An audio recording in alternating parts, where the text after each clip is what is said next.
हम पढ़ रहे थे मार्क्सवाद। मार्क्सवाद में हम लोग मार्क्स के सिद्धांत पढ़ चुके हैं कंप्लीट। इसके बाद हम पढ़ते हैं राज्य और शासन संबंधी धारणा। मार्क्स ने राज्य और प्रशासन को लेकर क्या क्या बातें कही, ये बात हम इसमें पढ़ेंगे। इंपॉर्टेंट चीज है, सवाल आता है कि मार्क्स के राज्य और शासन संबंधी विचारों को स्पष्ट कीजिए। यह यूं आएगा कि राज्य और शासन संबंधी विचारों की आलोचना कीजिए जो मार्क्स ने दिए थे। इसमें पहला है, राज्य एक वर्गीय संस्था है। इसका मतलब ये हुआ कि राज्य किसी वर्ग विशेष को सपोर्ट करता है, किसी वर्गों को लेकर आता है। मार्क्स के अनुसार या मार्क्स ने माना है कि जैसे ही राज्य आएगा वैसे ही समाज में क्या आएंगे, वर्ग भी आ जाएंगे। तो समाज में वर्ग विभेद का कारण मार्क्स किसे मानता है, राज्य को मानता है।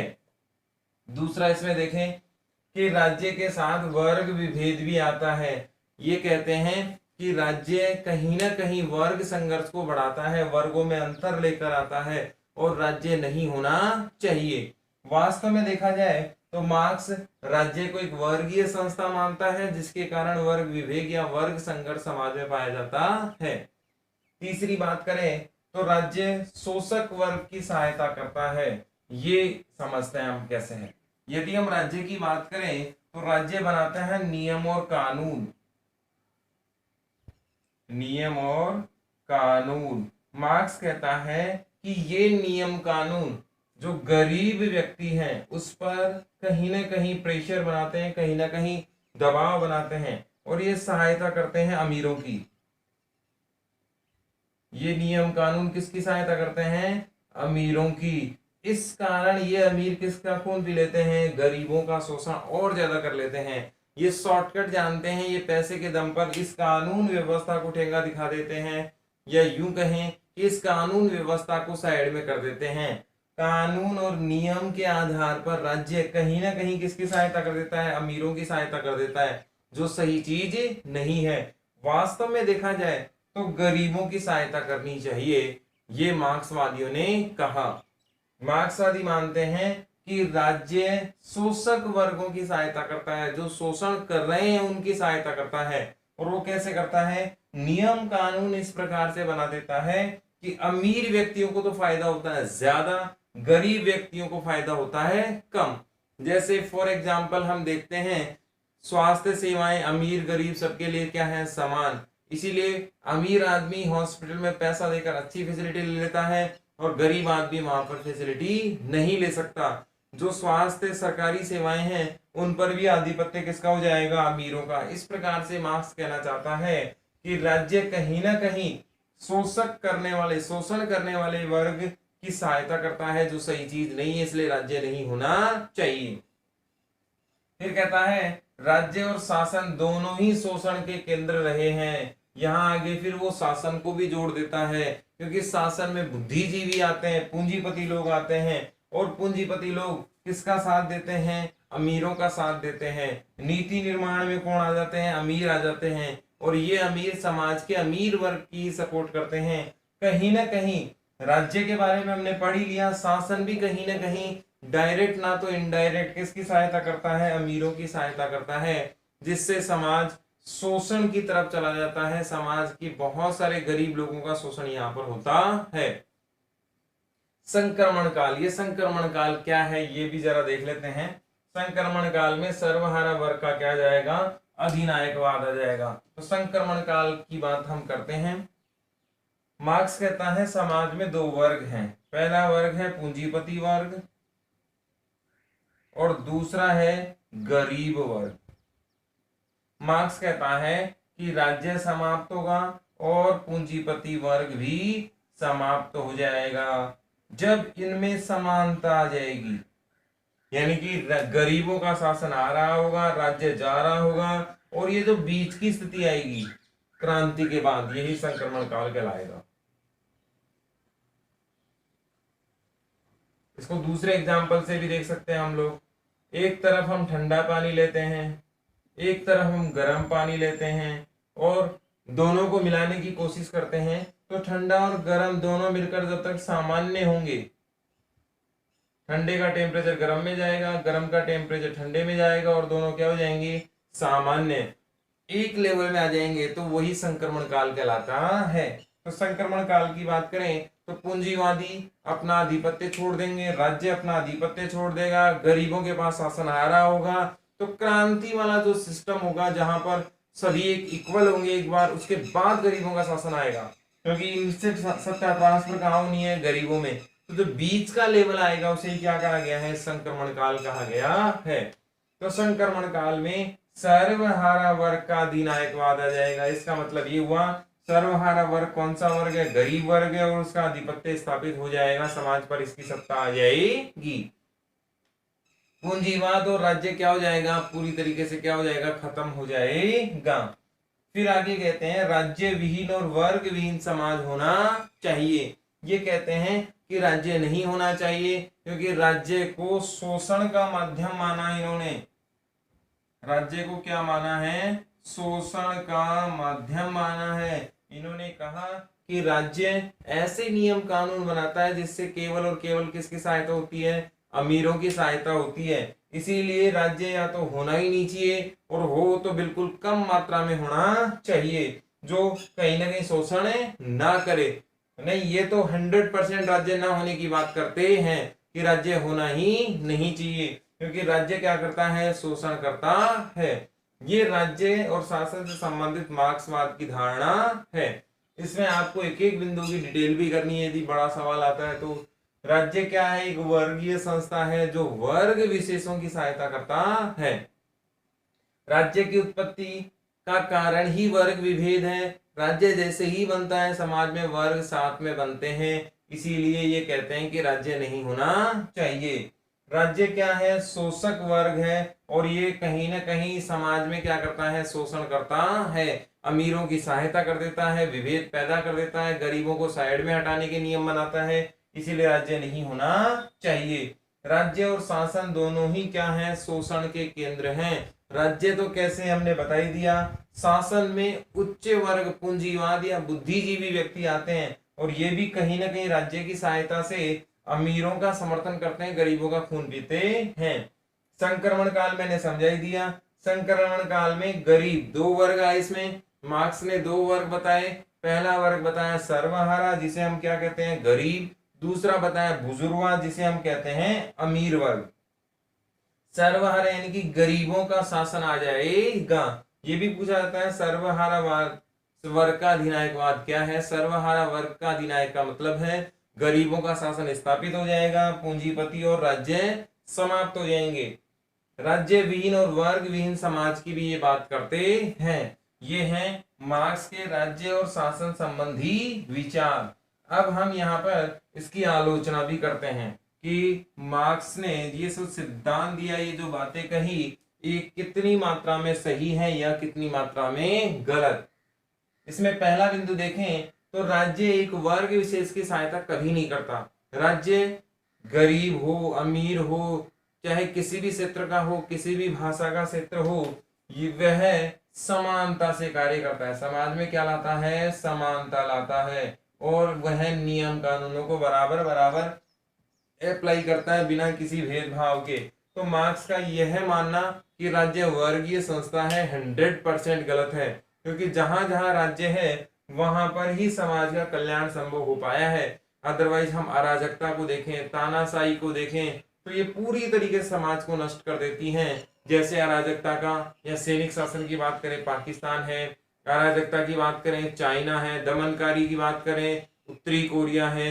ये सारे ऐसे उदाहरण हैं जो राज्य को कहीं ना कहीं नष्ट करने का कार्य कर रही है। लेकिन हमारे यहाँ वर्गीय संस्था ना होकर कल्याणकारी संस्था है, ये वर्गों को बढ़ावा नहीं देते। राज्य की उत्पत्ति के कारण वर्गों में विभाजन होता है, अमीर गरीबी ज्यादा बढ़ती है, या राज्य अमीर गरीबी को बढ़ाने का कार्य करता है, ऐसा बिल्कुल नहीं है। इसका उदाहरण हम भारत में आरक्षण से दे सकते हैं। गरीबों के उत्थान के लिए, निचले वर्ग को बराबर लाने के लिए राज्य ने बहुत सारे कार्य किए हैं। यदि हम एग्जाम्पल के तौर पर देखें तो आरक्षण इसका उदाहरण है, निःशुल्क अनिवार्य शिक्षा इसका उदाहरण है। तो राज्य कभी भी वर्गों को बढ़ावा देने का कार्य नहीं करता, राज्य वर्ग विभेद नहीं करता है, जबकि वर्ग विभेद और बीच की खाई को मिटाने का कार्य करता है। तीसरा, राज्य शोषक वर्ग की सहायता करता है, ऐसा नहीं है। राज्य हमेशा नियम बनाता है समानता के आधार पर। हाँ, ये जरूर है कि अमीर व्यक्ति अपने पैसे के दम पर शॉर्टकट रास्ते निकाल लेता है, राज्य को उसके लिए प्रयास करना चाहिए। जितने भी नियम बनते हैं सब समानता से बनते हैं। भारत में मतदान का अधिकार बराबर है। टैक्स देखें तो ज्यादा इनकम वालों के पास ज्यादा टैक्स का प्रावधान है। इस प्रकार से हम कह सकते हैं कि राज्य शोषण नहीं करता है, राज्य एक कल्याणकारी व्यवस्था है। समाज के सभी वर्गों को आगे बढ़ाने का कार्य किसका है? राज्य का है। और राज्य बिना भेदभाव सबको मतदान में भाग लेने की बात करता है, सामाजिक आर्थिक दृष्टिकोण पर आगे लाना चाहता है। इसीलिए राज्य का मार्क्स का जो दृष्टिकोण है वो यहाँ पर गलत साबित होता है। आगे देखें, राज्य व शासन दोनों ही शोषण करते हैं। राज्य की बात तो मैंने यहाँ बताई दी। शासन की बात करें तो शासन में हमारे यहाँ या बहुत सारे देशों में योग्यता आधारित नियुक्तियां हैं। योग्यता आधारित नियुक्तियां, इसमें शिक्षा है, डिग्रियां हैं, उसके एग्जाम पास करने की है, उसका आईक्यू है, नैतिकता है, बहुत सारे पॉइंट ऑफ व्यू होते हैं। उसके आधार पर शासन संचालन में ब्यूरोक्रेट्स टेक्नोक्रेट्सों की भर्तियां होती हैं। और जो शासन का संचालन है वो समाज के बुद्धिजीवी वर्ग करते हैं। ऐसे में जो भी वर्ग बुद्धिजीवी हो, चाहे वो गरीब में से हो चाहे वो अमीर में से, बिना भेदभाव के शासन में आ सकता है। अगर कोई बुद्धिजीवी है ही नहीं तो उसे शासन में लाना मूर्खता का काम होगा। इसीलिए मार्क्स का यह दृष्टिकोण कि राज्य और शासन दोनों ही शोषण करते हैं गलत है। राज्य कल्याणकारी व्यवस्था का भी है और शासन ऐसी नीतियां निर्माण करता है जिससे समाज का कल्याण संभव हो। इसीलिए ये बिंदु भी क्या हो जाता है? गलत। आगे देखें, संक्रमण काल में सर्वहारा वर्ग का अधिनायक में पूंजीवाद और राज्य समाप्त हो जाएगा। ये बिल्कुल गलत बात है, क्योंकि पूंजीवाद के बिना अमीरी संभव है ही नहीं। यदि राज्य को अमीर संपन्न बनाना है तो किससे बनेगा? पूंजीवाद से बनेगा। राज्य खत्म हो जाएगा ऐसा कभी नहीं होगा, कभी संभव नहीं है। क्योंकि यदि राज्य खत्म हो गया तो शासन कौन चलाएगा? नियम कानून कौन लाएगा? फिर ऐसी स्थिति में जब सर्वहारा वर्ग यानी कि गरीबों का शासन आ जाएगा तो जो और गरीब बचेंगे, क्योंकि सभी गरीब तो संपन्न हो नहीं सकते, इसमें जो गरीब बचेंगे उनके अधिकारों को कौन देखेगा? समाज में जो पिछड़े वर्ग होगा, महिला वर्ग होगा, बच्चे होंगे, इनके अधिकारों को कौन देखेगा? समाज में न्याय व्यवस्था कौन करेगा? समाज में जो सामाजिक कार्य होते हैं, जो सर्वहितकारी कार्य होते हैं, उन्हें कौन करेगा? ऐसी स्थिति में जब राज्य नहीं होगा तो सब लोग अपने बारे में सोचेंगे, समाज के बारे में कोई नहीं सोचेगा। आज जो कार्य समाज करता है, आज जो कार्य राज्य करता है, वो कार्य कौन करेगा? ऐसी स्थिति में असंभव सा कार्य हो जाएगा और हो सकता है जंगल राज भी वापस आ जाए। तो ये भी संभव नहीं है कि पूंजीवाद खत्म हो जाए और राज्य समाप्त हो जाएगा और सर्वहारा वर्ग का अधिनायक आ जाएगा। यह असंभव कार्य नजर आता है, क्योंकि यदि अयोग्यों का शासन आ गया तो राज्य का पतन भी क्या है? निश्चित है, क्योंकि बुद्धिजीवियों का शासन होना बहुत जरूरी है। फिर राज्य विहीन और वर्ग विहीन समाज की बात करते हैं, जो कल्पना है केवल, क्योंकि राज्य विहीन की बात तो हम कर चुके हैं। वर्ग विहीन की बात करें तो यह संभव हो ही नहीं सकता। हर समाज में दो प्रकार के लोग हैं, एक मेहनत करने वाले और एक कामचोर। जो मेहनत करेंगे वो शासन में आएंगे, सत्ता में आएंगे, पूंजीपति बनेंगे, और जो कमजोर होंगे वो कहीं ना कहीं सत्ता से दूर हो जाएंगे। उनकी कमजोरी उन्हें गरीबी की तरफ लेकर जाएगी। तो वर्ग विभाजन बहुत पहले से चला आ रहा है। जिसने जैसा कर्म किया उसे भी लाभ और फल उसे ही जिंदगी चुनने का या जिंदगी में आगे बढ़ने का मौका उतना ही मिला। तो कार्य हमेशा विभाजन करता है, जो जितना हार्ड वर्क करेगा उसे फल भी उतना ही मिलना है। तो समाज का नियम है वो कार्य आधारित है, समाज ने नहीं बांटा उसे। जो जितना कार्य करेगा संपन्नता उसकी उतनी ही आनी है। तो वर्गों को मिटा देना असंभव कार्य है, समाज में वर्ग हमेशा बनेंगे। फिर अगर हम सर्वहारा की बात करें तो आगे चलकर इसमें भी वर्ग बनेंगे, क्योंकि जो गरीब शासन में आ जाएंगे उनके पास सत्ता में पावर ज्यादा होगी, पूंजी ज्यादा होगी, तो संपन्न वर्ग हो जाएगा। जिनके पास सत्ता नहीं होगी सर्वहारा वर्ग में, गरीब वर्ग में, वो पिछड़ जाएंगे, तो वहां से भी फिर क्रांति होना संभव होगा। इस प्रकार से हमने इसका पक्ष और विपक्ष दोनों पढ़ लिए हैं। इसमें अगला बिंदु है मार्क्सवादियों के लोकतंत्र, धर्म और राष्ट्रवाद से संबंधित विचार।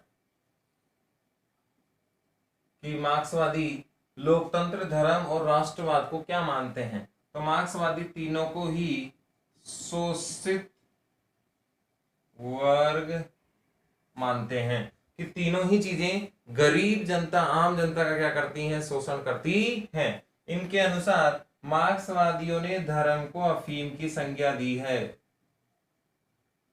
अफीम की संज्ञा दी है।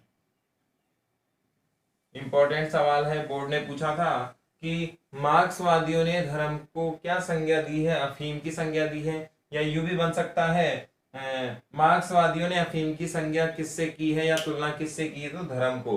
उन्होंने कहा है कि धर्म किसके बराबर है, अफीम के बराबर है, जो गरीबों का क्या करता है, शोषण करता है। और धर्म के नाम पर गरीबों का क्या होता है, शोषण होता है।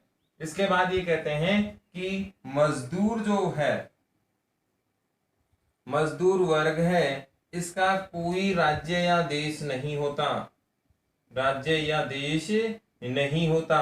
इसीलिए विश्व के मजदूरों एक हो जाओ, विश्व के मजदूरों एक हो जाओ। ये बात किसने कही है, मार्क्सवादियों ने, कार्ल मार्क्स ने कही है।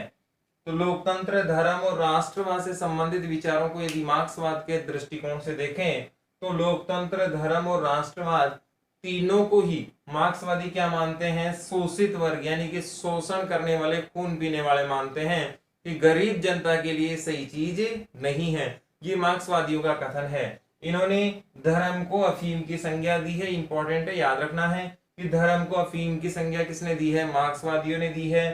फिर ये कहते हैं कि शोषण गरीबों का किसके द्वारा होता है, धर्म के नाम पर होता है, धर्म के नाम पर आडंबर चलाए जाते हैं और गरीबों को लूटा जाता है, गरीबों को प्रताड़ित किया जाता है। फिर अगला इनका कथन है मजदूरों को लेकर, श्रमिकों को लेकर। ये कहते हैं कि श्रमिक का कोई राज्य या देश नहीं होता, इसीलिए पूरी दुनिया के श्रमिक क्या है, एक। प्रसिद्ध कथन है कि विश्व के श्रमिकों को एक हो जाना चाहिए, या विश्व के श्रमिकों एक हो जाओ। ये बात किसने कही है, मार्क्सवादियों ने कही है, कार्ल मार्क्स ने कही है। तो यहाँ दो प्रसिद्ध कथन हो गए, धर्म को अफीम की संज्ञा किसने दी, मार्क्सवादियों ने, और विश्व के श्रमिकों को एक होने की बात किसने कही, मार्क्सवादियों ने कही है। इसके बाद हम देखें मार्क्सवादियों का कार्यक्रम, तो इसके प्रमुख 3 चरण हैं, प्रमुख 3 चरण हैं। पहला, ये कहते हैं कि पूंजीपतियों के विरुद्ध क्रांति होगी, जो हम डिटेल से पढ़ चुके हैं। किस प्रकार से क्रांति होगी, गरीब और सर्वहारा वर्ग ये क्रांति लेकर आएगा अपने अधिकारों के लिए, क्योंकि हम जानते हैं मार्क्सवादियों ने क्रांति और हिंसा दोनों का ही क्या किया है, समर्थन किया है। फिर ये कहते हैं दूसरे चरण में यहां से स्टार्ट होगा, फिर कहते हैं सर्वहारा वर्ग का अधिनायक आ जाएगा, यानी कि गरीबों का सत्ता आ जाएगी और राज्य में केवल गरीब लोग होंगे, इसके अलावा कोई भी नहीं होगा, जिस वर्ग को कहा गया है सर्वहारा वर्ग। और अंत में कहते हैं कि राज्य विहीन और वर्ग विहीन समाज होगा, जहां किसी प्रकार का कोई राज्य नहीं होगा, किसी प्रकार का कोई वर्ग नहीं होगा, और दुनिया के सभी लोग एक बराबर होंगे, कोई देश की सीमाएं नहीं होंगी। इसके बाद ये कहते हैं, इसमें अगला बात जो है वो कहते हैं, यह समाज संपन्न व उन्नत होगा, यानी कि अच्छा समाज यहां पर आ जाएगा इन 3 चरणों के बाद। ये मार्क्सवादियों ने कहा है। मार्क्सवादियों ने स्टार्ट किया पूंजीपतियों को विरोध करना, ये पहले चरण की बात उन्होंने कही। इसके बाद कहा जब पूंजीपतियों के विरुद्ध क्रांति और हिंसा के माध्यम से हम परिवर्तन कर लेंगे तो गरीबों का सर्वहारा वर्ग का राज आ जाएगा। जब ये राज आ जाएगा उसके बाद हम किसको समाप्त कर देंगे, राज्य को समाप्त कर देंगे और वर्गों को समाप्त कर देंगे। इसके बाद जो शासन बनेगा वह संपन्न होगा और उन्नत होगा, जिसमें सबके अधिकार बराबर होंगे।